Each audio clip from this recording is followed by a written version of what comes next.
할렐루야. 감사합니다. 옛날에 공자가 제자들을 가르치다가 공자는 질문에 막히는 법이 없어요. 무슨 질문을 하든지 다 대답을 잘 합니다.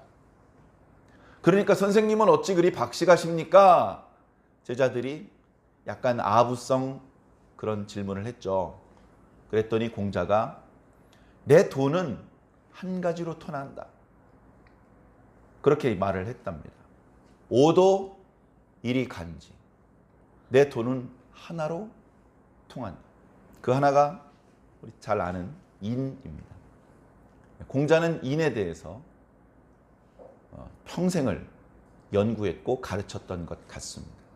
후에 맹자가 거기에 의를 덧붙여서 인의가 유교의 중요한 가르침이 되었고, 더 후대에 수백 년 후에 주자가 인의예지신을 이제 유교의 핵심적인 덕목으로 세워 나갔죠. 근데 그대로 가면 공자는 인을 아주 중요하게 생각했던 것 같습니다. 자, 성경은 그럼 어떻습니까? 성경은 신약이 있고 구약이 있죠. 신약도 시대별로 뭐 노아도 있고 모세도 있고 오늘 말씀처럼 다윗도 있고, 저 뒤에 이제 신약으로 가면 예수님의 제자들도 있고 바울도 있고 많은 이야기가 나오죠. 많은 말씀, 많은 가르침이 나옵니다. 옛날 이야기 같은 말씀도 있고 시로 된 말씀도 있고, 그 모든 성경 말씀은 무엇으로 귀결될까요? 한 단어로 설명하기 조금 어렵습니다. 그냥 쉽게는 사랑이라고 말을 합니다. 근데 이제 사랑에 대해서 아시는 분들은 아시겠지만 그냥 사랑이라고 말하면 상대방이 충분히 이해하기 어렵습니다.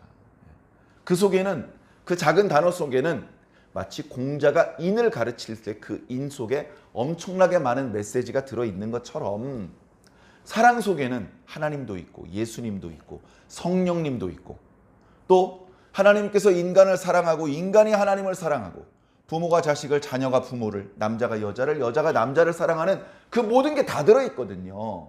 그래서 사랑이야? 그래? 별거 아니네. 그렇게 하기에는 사실 엄청나게 많은 내용이 그 속에 압축되어 있습니다.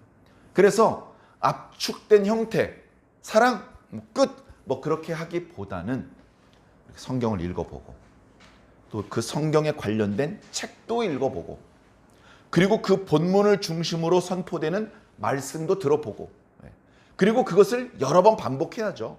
오늘 이제 사무엘하 18장이지 않습니까? 오늘 이 말씀을 처음 보시는 분도 계시겠지만 2번이나 3번, 어쩌면 더 여러 번 이 말씀을 경험하셨던 분도 있을지 모릅니다.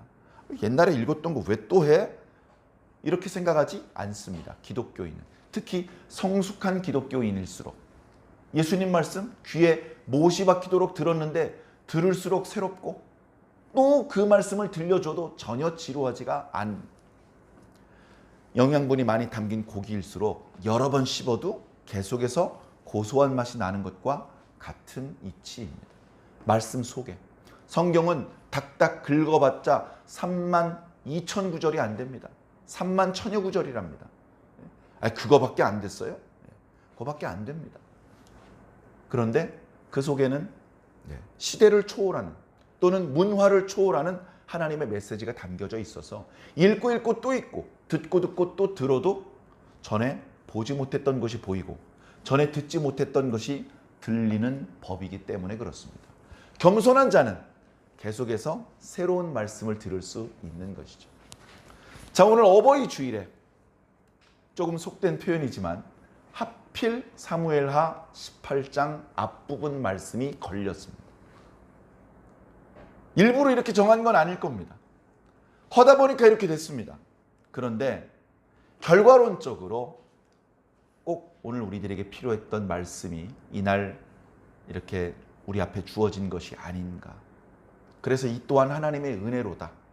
사람이 억지로 자기적으로 만들어낼 수 없는, 그냥 우연인 것 같은데 오래전부터 뭔가 하나님의 계획이 있었고 뜻이 있어서 이렇게 매일 말씀을 묵상해 왔는데 오늘 하필 어버이 주일을 맞이해서 사무엘하 18장 말씀을 우리가 만나게 된 것입니다. 자, 뭔가 통하는 게 있어요. 제가 성경과 조금 무관해 보이는 일상적인 이야기들을 한참 이야기를 하다가 이 이야기를 통해서 우리가 배울 수 있는 어떤 원리가 있는데 그 원리는 신앙에서도 똑같이 통하더라, 이런 식의 말씀을 드린 적이 많은데 억지로 갖다 붙이는 것이 아니고 실제 그렇기 때문에 그렇습니다. 제가 식물을 좋아합니다.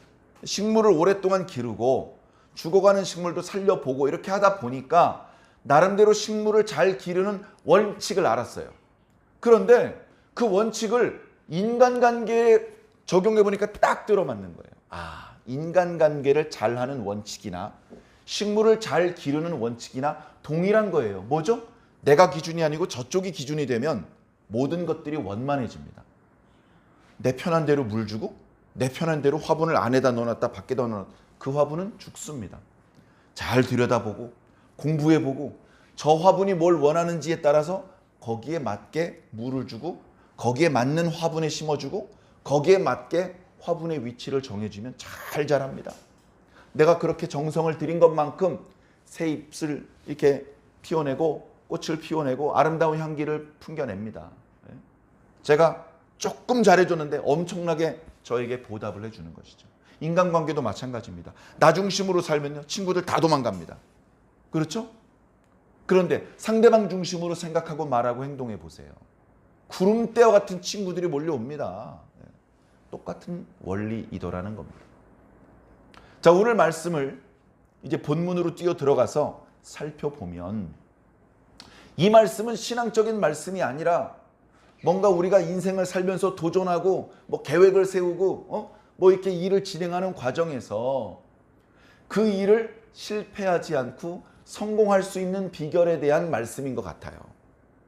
다시 말해서 설교 말씀 같지 않고 세속적인 그런 가르침처럼 느껴질 수도 있어요. 그러나 결국은 뭐라고요? 세상에서 하는 일을 성공하는 비결이나 신앙을 성공하는 비결이나 다른 것이 아니라는 겁니다.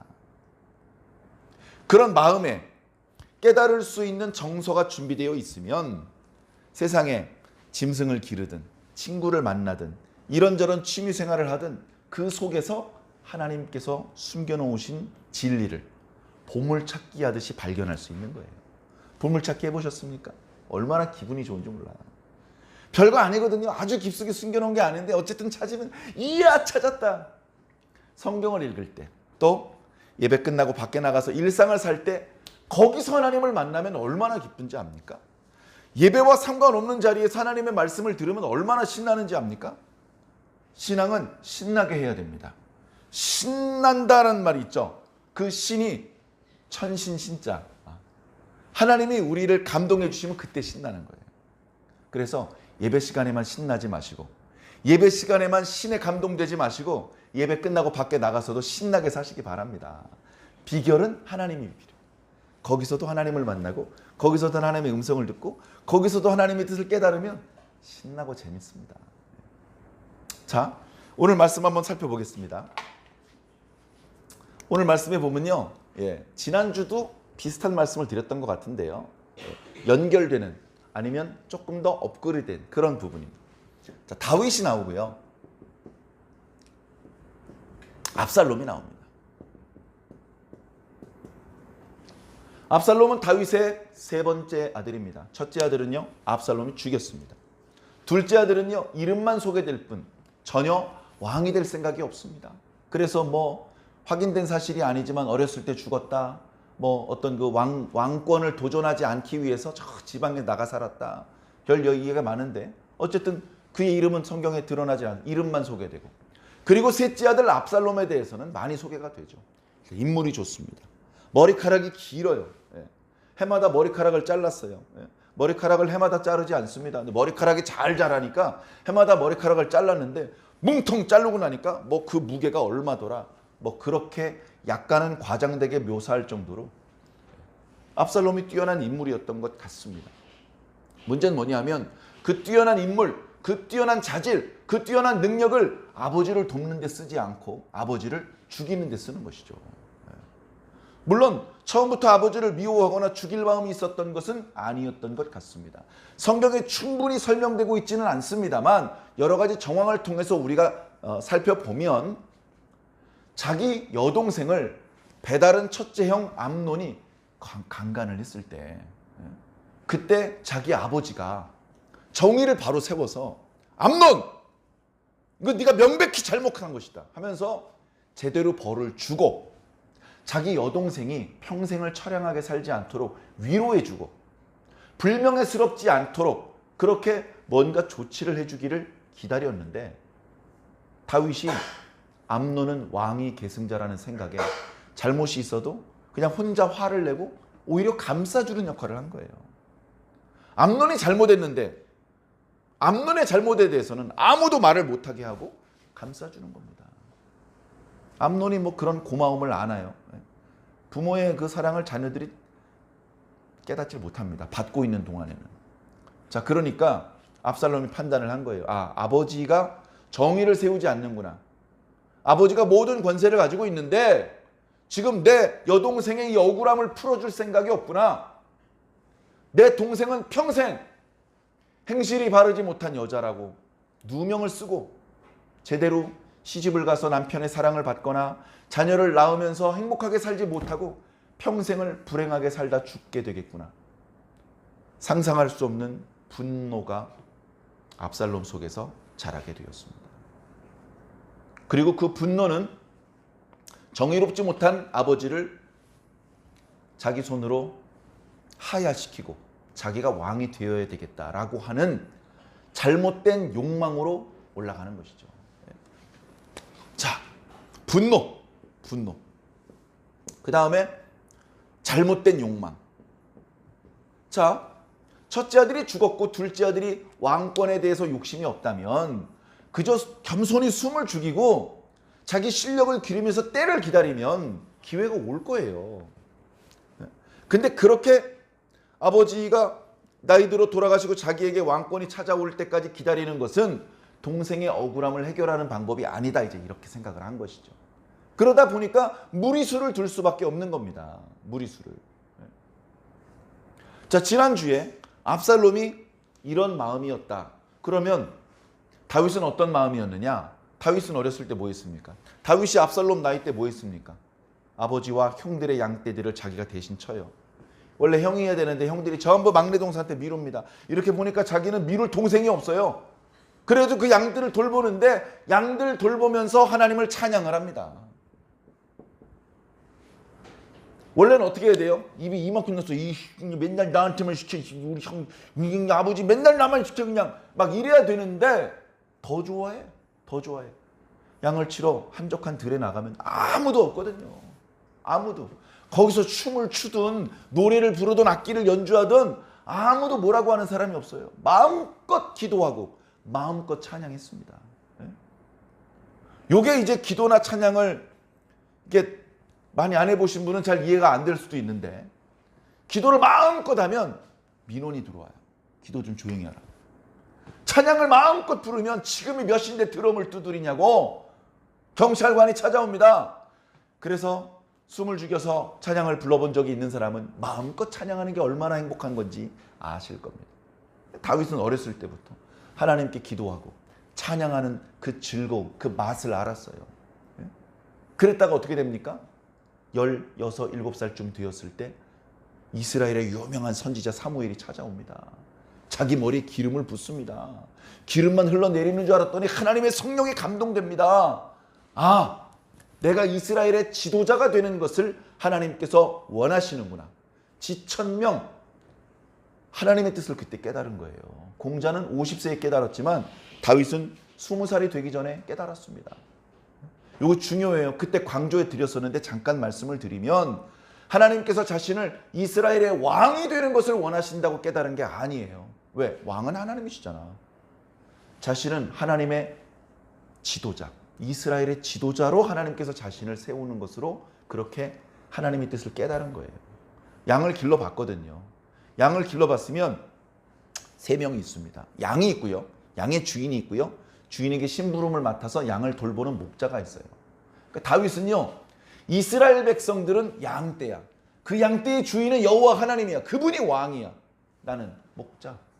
왕에게 부탁받아서 야, 너 내 양 좀 잘 좀 길러볼래? 내 양 좀 잘 좀 길러봐라. 내가 너에게 권리를 줄게. 권세를 줄게. 한번 잘 먹이고 잘 보호하고 그렇게 해봐. 양떼를 돌봐봤거든요. 사자도 쫓아봤고요. 곰도 쫓아봤어요. 풀도 뜯겨보고 물도 먹여보고 어디 함정에 빠지면 건져 올려보고 다 해봤단 말이죠. 그거 제가 잘합니다. 하나님 저에게 뭘 원하시는지 정확히 합니다. 그래서 어렸을 땐 양들을 돌봤고 커서는 이스라엘 백성들을 돌본 거예요. 기가 막히게 잘 돌봤죠. 자기가 원래 잘하는 일이었고 하나님께서 원하는 일이 딱 맞는 것이죠. 그렇게 해서 정정당당하게 합법적으로 왕이 된 것입니다. 근데 이제 압살롬은 정정당당하게 할 수가 없죠. 무리수를 던져서 반역을 일으켜야만 왕이 되는 그런 상황에 왕이 된 것입니다. 자, 그래서 우리가 잘 아는 것처럼 성경에 그 이야기가 길게 나오질 않아요.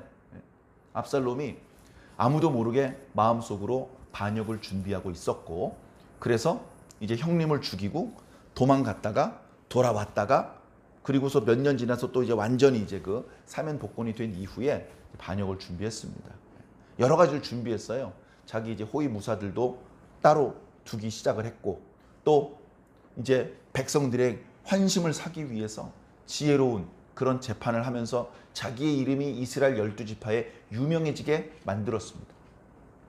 어느 정도 준비가 되었다 싶었을 때 드디어 핵심 멤버들끼리 이제 반역을 결행하기로 준비를 한 것이죠. 반역을 하기로 준비를 한 것입니다. 자, 그 반역을 하기로 준비를 한 사람들의 이름이 다 나오진 않는데요. 한 명 이름이 나오죠. 아히도벨이라는 사람이 나옵니다. 아히도벨. 아히도벨은요, 이제 제갈량과 같은 모사꾼입니다. 계략을, 아주 지혜로운 계략을. 얼마나 이 사람이 지혜로운 계략을 잘 베풀면 이 아히도벨의 계략은 선지자가 하나님께 기도해서 받은 말씀처럼 대접을 받았더라. 그냥 몇 수 앞이 아닌 몇십 수 앞을 내다보는 그런 해안이 있다 보니까 이 사람이 어떤 계책을 내면 그 이 계책은 틀림없이 성공하는 거예요. 문제는 뭐냐 하면 이 사람이 이제 전에는 다윗 편에서 일을 하는 사람이었는데 다윗과 결별을 하고 압살롬 편에 딱 붙어 있는 겁니다. 그 이야기를 다윗이 듣자마자 야, 이거 큰일 났다. 이거 정말 위험해졌다. 정말 내 아들 압살롬의 반란을 평정하는 것이 어려워지게 생겼다. 압살롬은 힘으로 누를 수 있는데 아히도벨의 지혜를 따를 수 있는 자가 없다. 그렇게 다윗이 판단을 했을 정도로 이제 압살롬 쪽에 엄청난 사람이 붙은 거죠. 이쪽에다 쓰면 안 되는데. 자, 얘기를 좀 해주지. 이쪽에. 자, 아히도벨. 자, 근데요, 아히도벨이 왜 다윗을 섬기다가 압살롬을 섬기게 됐는지는 성경에 나오지 않는데, 이제 뒤에 다른 구절을 보면 이 아히도벨이 다름 아닌 이제 바세바의 가족인 거예요. 뭔가 다윗이 하는 행동에 대해서 문제의식을 가지고 있었던 사람이죠.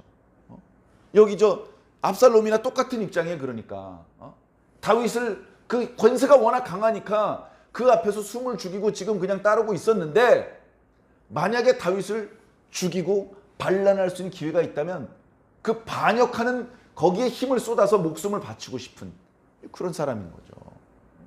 그러니까 조금 죄송한 표현이지만 좀 그 동기가 순수한 동기들이 아니에요. 뭔가 분노가 있고 잘못된 욕망을 품고 시작을 하고 있는 것이죠.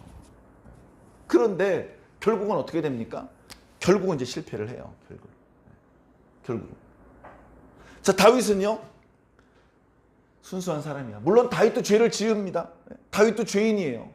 작은 죄는 성경에 기록도 안 됐어요. 큰 죄들이 성경에 몇 군데 기록되어 있는데 그 죄 하나하나가 작은 죄가 아닙니다. 그래, 다윗은 죄가 하나도 없으니까 무조건 잘했다고 칭찬해 주는 게 아니고 잘못한 건 잘못했다고 이야기를 해야죠. 그건 우리가 하기 이전에 하나님께서 가만히 두지 않으십니다. 다윗이 자신의 죄를 성공적으로 은폐했다고 생각했을 때 선지자를 보내시는 거예요. 그래가지고 이야기를 합니다.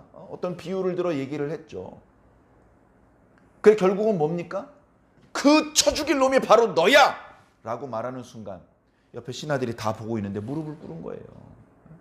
자신의 잘못을 알고 있는 사람을 다 죽이면 덮일 수 있다고 또 생각을 하고 과거의 사울처럼 그런 모습을 보일 수도 있는데 그게 아니고 내 앞에 있는 나단 선지자는 힘없는 뭐 병사들의 도움이 아니라 다윗의 자기 주먹으로도 해결할 수 있는 그 힘없는 노인네일 뿐이지만 나단 선지자 힘없는 노인네 앞이 아니고 하나님 앞에 무릎을 꿇은 것이죠. 맞습니다. 제가 하나님 앞에 죄를 지은 겁니다. 맞습니다. 자신의 잘못을 인정하고 하나님께 회개했습니다. 하나님께서 그 마음을 아셨죠. 잘못이 있더라도 회개가 빠르면 빨리 용서받을 수 있는 길이 열립니다. 용서를 해줘요. 그러나 그 죄 때문에 뭐 용서했다고 없어지는 게 아니고 다윗의 집안에 불미스러운 일이 끊이지 않을 것이다. 거기에 영원히라는 단어가 또 들어가요. 하나님께서 다윗에게 복 주실 때도 영원히 복 주신다 그러셨거든요. 근데 저주할 때도 영원히 저주를 하시네요. 너희 가족들끼리 쳐 죽이는 일이 생길 것이고 너희 가족들끼리 간음을 저지르는 일이 생길 것이다. 그렇더니 다윗의 첫째 아들이 배다른 여동생을 간음을 하더니 그 간음을 당한 여동생의 오빠 압살롬에 의해서 첫째 아들이 죽임을 당하고 그 첫째 아들이 반역을 일으키더니 아버지의 후궁들과 동침을 하고 아버지의 백성들을 오늘 말씀은 2만 명이 죽고 칼이 너희 집안을 떠나지 않을 것이다. 너는 밤중에 은밀히 간음을 했지만 대낮에 간음하는 일들이 벌어질 거라고 말씀대로 다 이루어져 버리네요.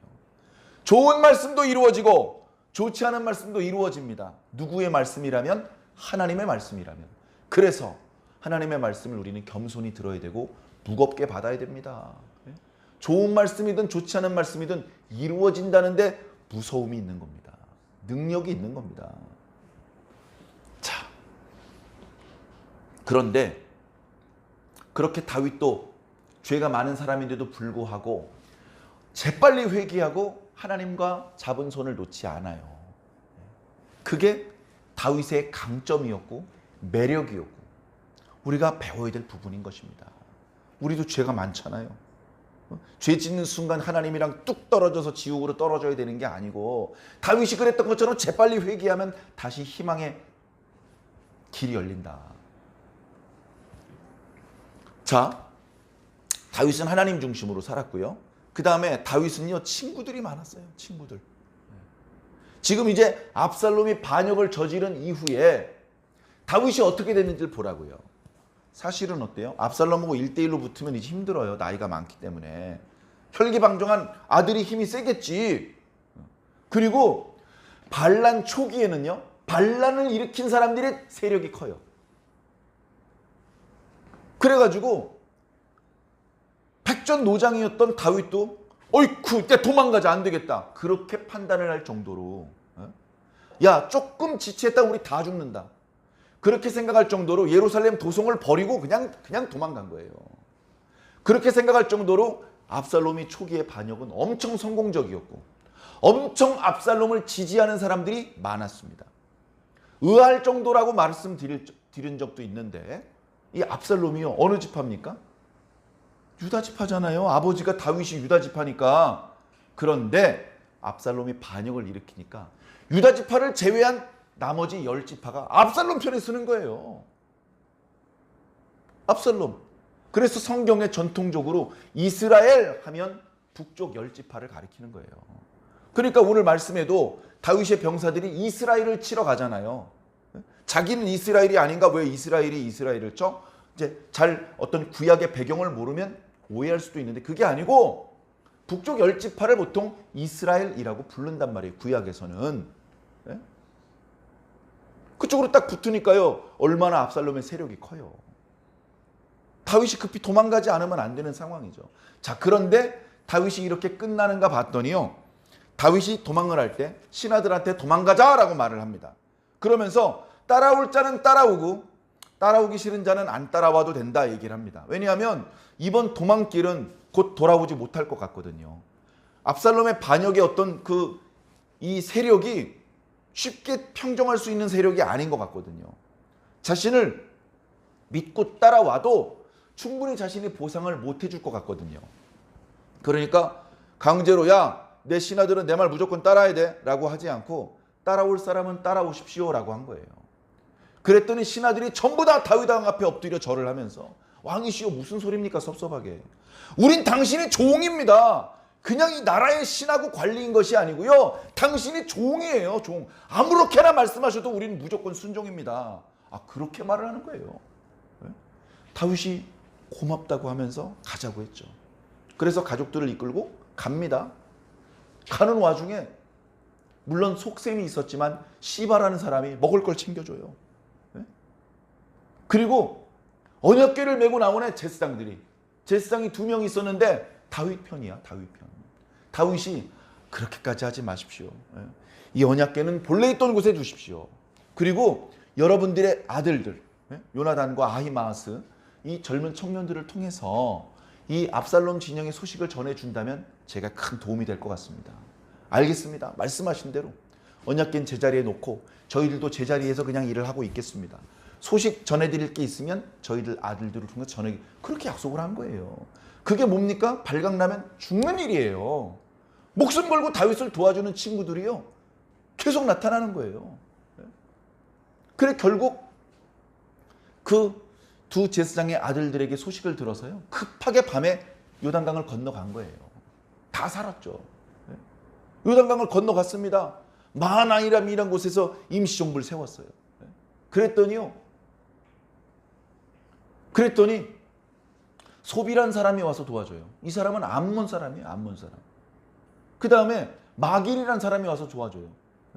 이 사람도 착한 사람이야. 옛날에 무비보셋이 양쪽 다리를 다 저는 사람인데 사울의 그 남겨진 후손, 손자거든요. 그래서 걔 길러줘봤자 아무 보상을 못 받는데 걔를 책임지고 길러주고. 그 다음에 이제 바르실레라는 사람이 와서 도와줘요. 아니 급하게 그렇게 도망 오셔가지고 얼마나 피곤하시겠습니까? 얼마나 배고프시겠습니까? 하면서 먹을 거 마실 거 막 엄청나게 지원을 해줍니다. 반역은요 초장에 성공해야 돼요. 시간이 지나니까요 다윗이 정신을 차립니다. 전국에 전부 다 압살롬에게 또 넘어간 줄 알았더니 마음속으로 다윗을 흠모하는 사람들이 속속 다윗에게 집결을 하는 거예요. 그래서 오늘 말씀에 다윗이 백성을 찾아갔다라고 말하는데 표현이 참 우리가 이해할 수 있는 표현으로 할게요. 여기 백성은 군사들을 말하는 거예요. 찾아갔다는 말은 사열했다는 말이에요. 몇 명이나 되는지. 왕이시여 명령을 내리시면 저희들이 목숨 걸고 싸우겠습니다. 이렇게 밖에서 자꾸 소리가 들리니까 왕이 나가 본 거예요. 몇 명이나 왔는데 줄 맞춰 서봐. 꽤 많아요. 꽤 많으니까 어떡합니까? 부대를 3부대로 편성을 합니다. 요압이 1대를 맡아라. 요압의 동생 아비새가 2대를 맡아라. 그 다음에 이때는요 가드 사람이에요. 다시 말해서 블레셋 사람이라고요. 도망갈 때 이때가 찾아왔어요. 아이고 이렇게 가시면 어떡합니까? 이때요. 왜 나를 따라가려느냐? 너는 나에게 합류한 지 얼마 안 됐지 않느냐? 난 정처 없이 가기 때문에 내가 너에게 충분한 보상을 해줄 수 없으니 그러지 말고 고향으로 돌아가라.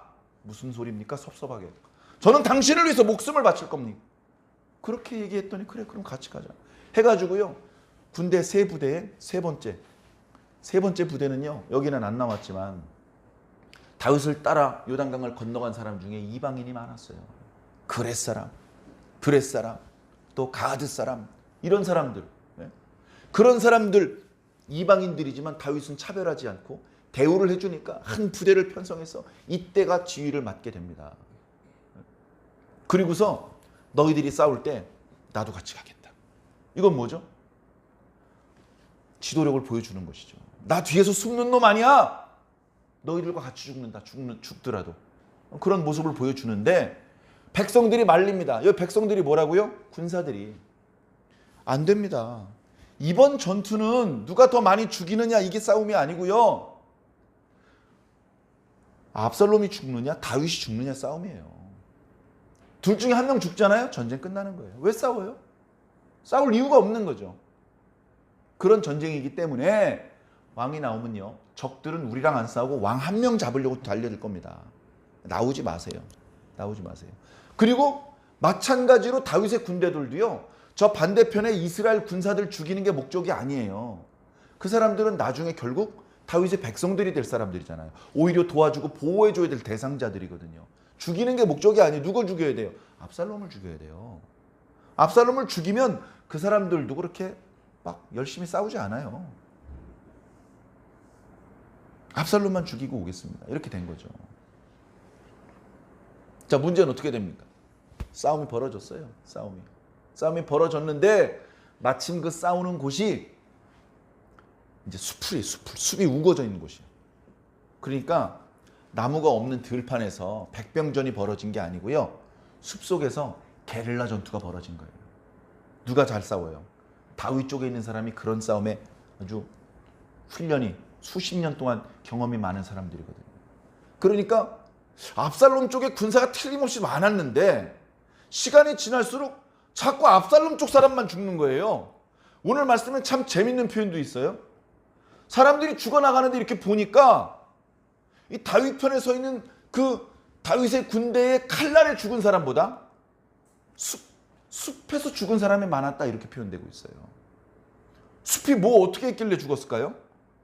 잘 모르죠. 오늘 성경 본문 말씀만 가지고는 잘 모르는데, 모르긴 해도 이 싸움에 하나님께서 개입을 하신 거예요. 중간중간에 하나님께서 개입하신다는 표현이 얼마나 많이 나옵니까? 얼마나. 아히도벨이 계략을 베풀었는데요, 그대로 했다면 꼼짝없이 다윗이 죽었을 겁니다.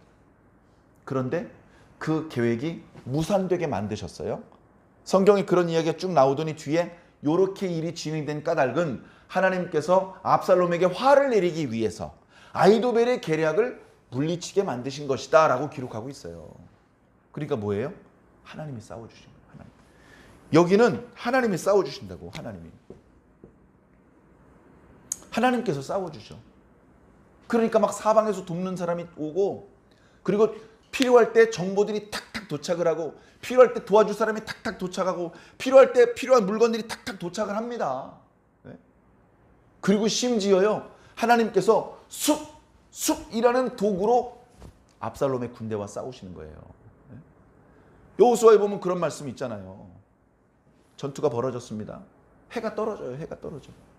그리고 막 날이 더워요. 하나님께서 우박을 쏟으셨어요. 우박을. 거기 뭐라고 기록되어 있냐면, 칼에 맞아 죽은 놈보다 우박에 맞아 죽은 놈이 많더라. 이스라엘 군사가 죽인 사람들보다 하나님이 우박 던져서 죽인 사람이 더 많단 말이에요. 네? 물론 문학적인 표현이고 시적인 표현이긴 하지만 어쨌든 뭡니까? 하나님께서 도와주시고 하나님께서 같이 싸워주신다는 거 아닙니까? 하나님께서 구경만 하고 야 역시 싸움 구경이 제일이야 이런 게 아니고, 하나님께서 현장에 뛰어 들어와서 같이 싸워주셨다는 거예요. 누구 편에서? 다윗 편에서. 그래 결과적으로 누가 승리할 수밖에 없습니까? 다윗이 승리하는 거예요. 오늘 말씀 뒷부분에 보면요, 웃긴 얘기죠. 하다 보니까요, 압살롬이 다윗의 군사들을 만났어요. 벌써 전세가 기울은 거예요.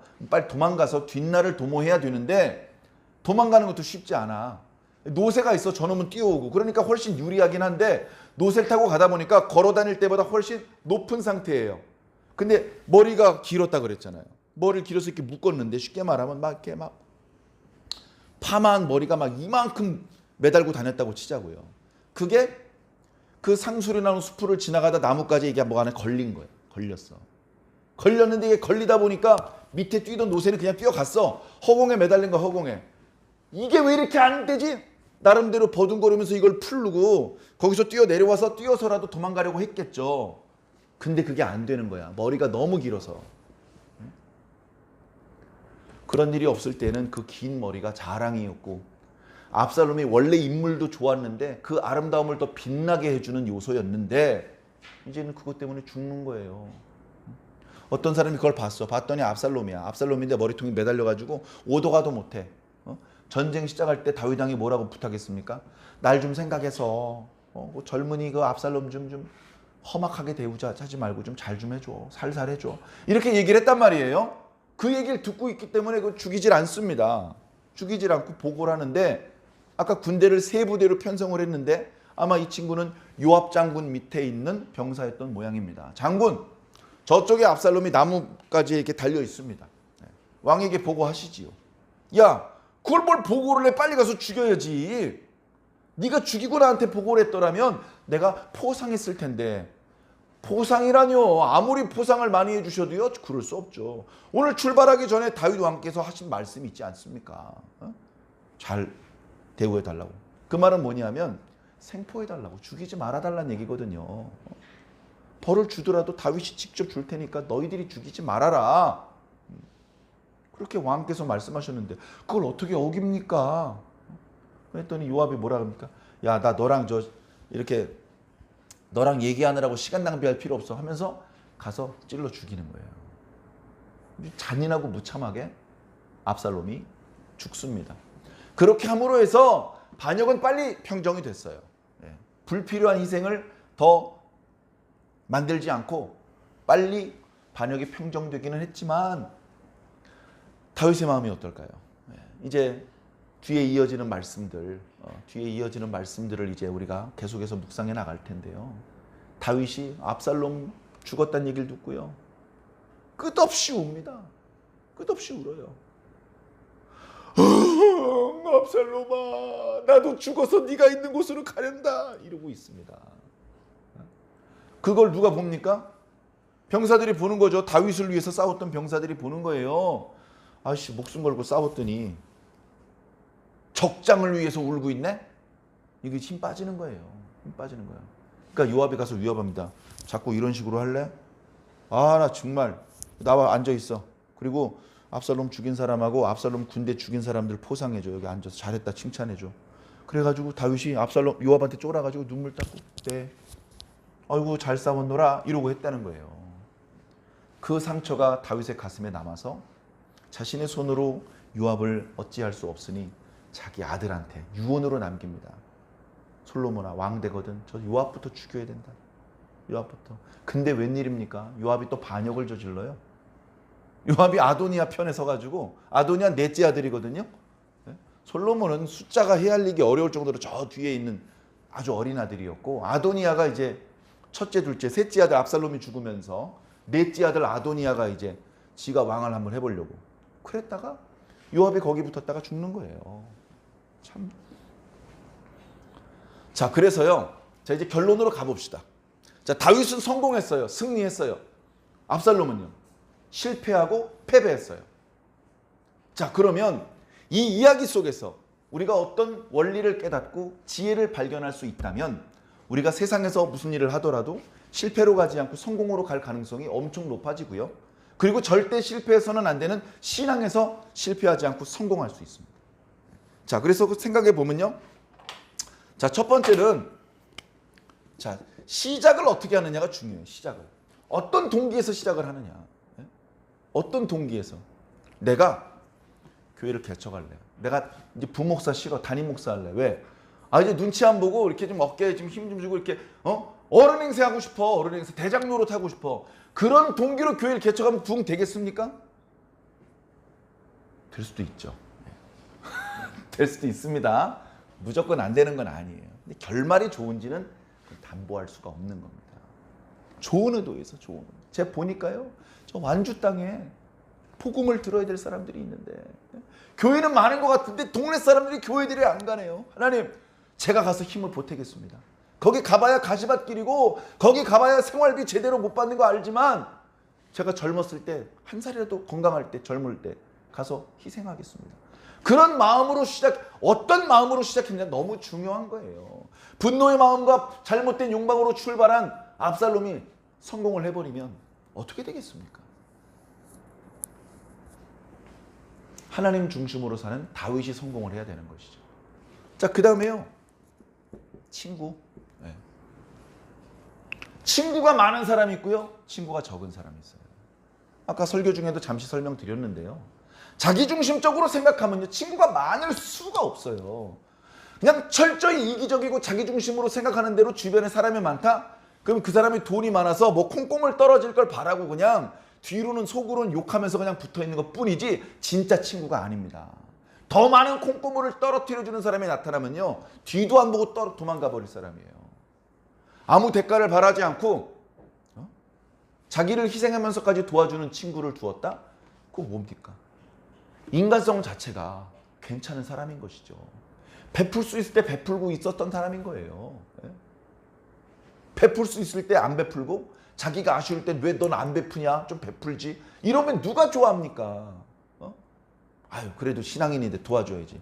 어지간하면 신앙인부터 도와주고 싶고, 어지간하면 자기 가족부터 도와주고 싶은데, 하도 자기 이기주의적으로 이렇게 망나니 짓으로 살면 어떻습니까? 결정적인 순간에 별로 도와주고 싶지 않을 수 있지 않겠습니까? 그런 거예요. 자, 그리고 세 번째, 하나님. 하나님 편에 서야 성공할 수 있고, 하나님 편에 서야 승리할 수 있습니다. 이걸 오해하시면 안 돼요. 하나님의 내 편에 서야 성공할 수 있고, 하나님의 내 편에 서야 승리할 수 있다. 이거 잘못된 표현입니다. 내가 하나님 편에 서야 돼요. 하나님이 움직이면 안 되죠. 내가 움직여야죠. 난 여기 있을 건데 하나님이 좀 일로 와보세요. 하나님, 이쪽 말고 이쪽에 서세요. 이쪽에. 움직이지 마세요. 막 이런 식으로 해서 성공할 수 있을 것 같습니까? 그건 신앙이 아니죠. 그게 바로 우상숭배, 미신신앙입니다. 신을 자기가 조종할 수 있다고 생각하는 거. 불가능이죠. 신이 나를 조종하셔야죠. 신을 내 뜻대로 움직이는 게 아니고 내가 신의 뜻대로 움직여야죠. 그렇게 나의 뜻과 신의 뜻이 일치할 때 그때 승리하고 성공하고 그때 능력과 기적이 나타나는 것입니다. 하나님의 능력을 내 개인의 욕심을 위해서 갖다 쓰는 그런 게 아니에요. 성공의 비결은 이런 겁니다. 우리는 어떻습니까? 우리 자신들의 모습을 한번 살펴보십시오. 하나님 중심으로 살아야 됩니다. 다윗은 시작도 하나님 중심, 그 과정도 하나님 중심, 결말도 하나님 중심. 이스라엘과 유다에 못된 놈들 말고 좀 괜찮은 왕들이 그래도 덜어 있는데 마지막 순간까지 우상 숭배를 하지 않은 유일한 왕이 다윗 한 명입니다. 마지막 순간까지 오직 하나님, 오직 하나님. 그렇게 살아야 됩니다. 진돗개가 똑똑하지만 미국에서 경찰견이 될 수 없었던 이유는 세파트보다 여러 면에서 뛰어난데도 불구하고 딱 하나, 주인 바꾸는 걸 못해요. 경찰이라는 것은 몇 년 지나면 주인이 바뀔 수 있습니다. 세퍼트는요, 짧으면 30분이면요 새로운 주인이구나 알아보고 그 주인의 명령을 따릅니다. 그렇게 똑똑했던 진돗개가 주인 바뀌니까 똥개가 돼버려요. 말 안 들어요. 말 안 들어. 밥도 안 먹고. 너무 뛰어나서 경찰견으로 못 쓴대요. 우리가 그런 진돗개가 돼. 주인 바꾸면 안 돼요. 예수님이 복 주는 게 시원찮아. 부처님한테 가야 돼. 이런 종자들이 없을 것 같은데 많이 있어요. 이 A 교회에서는 목사님이 축복 기도를 잘 안 해줘. B 교회로 가야 돼. 이런 분 없는 것 같습니까? 엄청 많아요.